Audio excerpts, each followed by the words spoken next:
Contact tracing possible नहीं है। और अब खबर सिरोही जिले से।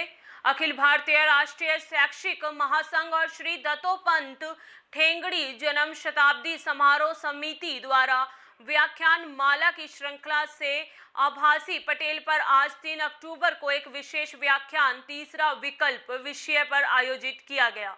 अखिल भारतीय राष्ट्रीय शैक्षिक महासंघ के राष्ट्रीय सचिव मोहन पुरोहित ने बताया कि मुख्य वक्ता ऑर्गेनाइजर वीकली के संपादक प्रफुल्ल केतकर ने दत्तोपंत ठेंगड़ी की पुस्तक तीसरा पर्याय पर प्रकाश डाला और बताया कि पंडित दीनदयाल उपाध्याय एकात्मक मानव दर्शन मॉडल के व्यवहारिक पक्ष को भारतीय जीवन में लाने का काम किया गया है।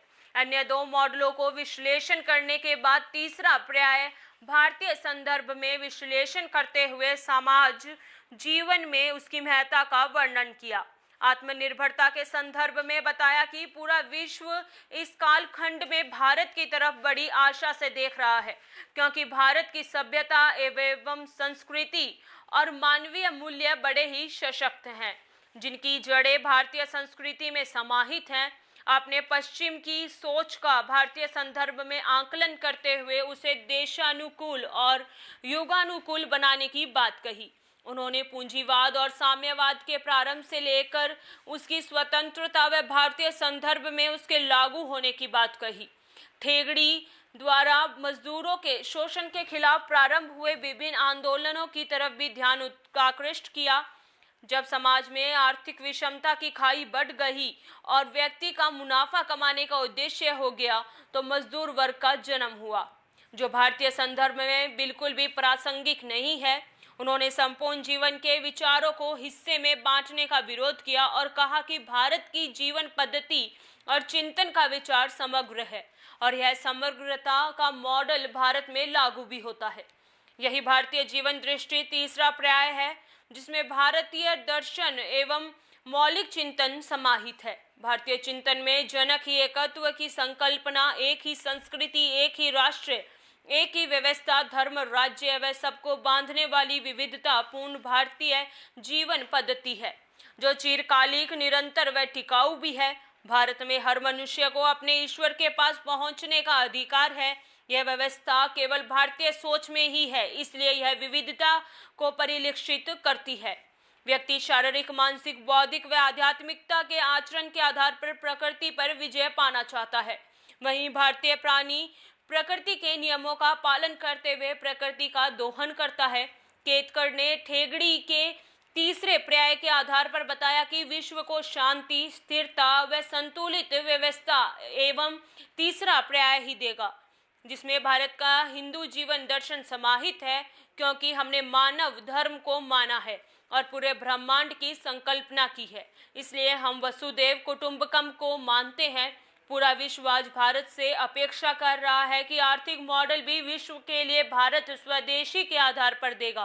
तीसरे पर्याय का अमलीकरण आत्मनिर्भर भारत, वोकल फॉर लोकल जैसे अनेक कार्यक्रमों से प्रारंभ हो गया है, जो निश्चय ही भारत को परम वैभव पर ले जाएगा। इस अवसर पर अखिल भारतीय राष्ट्रीय शैक्षिक महासंघ के माननीय अध्यक्ष प्रोफेसर जगदीश प्रसाद सिंगल, महामंत्री शिवानंद सिंदन केरा, संगठन मंत्री महेंद्र कपूर, राष्ट्रीय सचिव मोहन पुरोहित सहित महासंघ के पदाधिकारियों एवं देश के कोने कोने से शिक्षाविदों, सामाजिक कार्यकर्ताओं, गणमान्य व्यक्तियों एवं मीडिया कार्यकर्ताओं ने भाग लिया। कार्यक्रम का जीवंत प्रसारण ABRSM भारत फेसबुक पेज पर किया गया।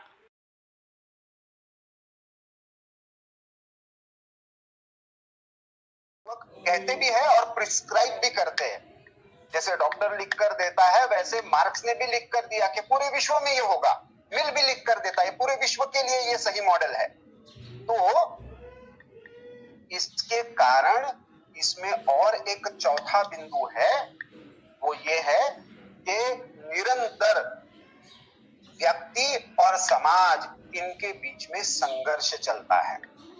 ये सारा ठेंगड़ी जी का विश्लेषण है, मैं तो केवल इसका वाहक हूं।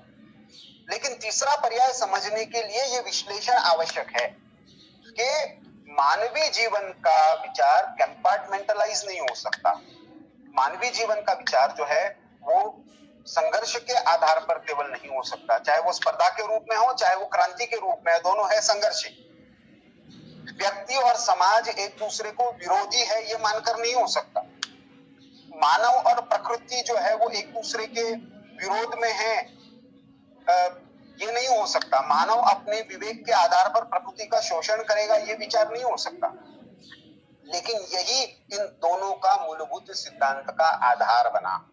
और वहीं यूपी राज्य के पीलीभीत में सांसद वरुण गांधी ने क्षेत्रों में पहुंचकर की जनसभाएं। इस दौरान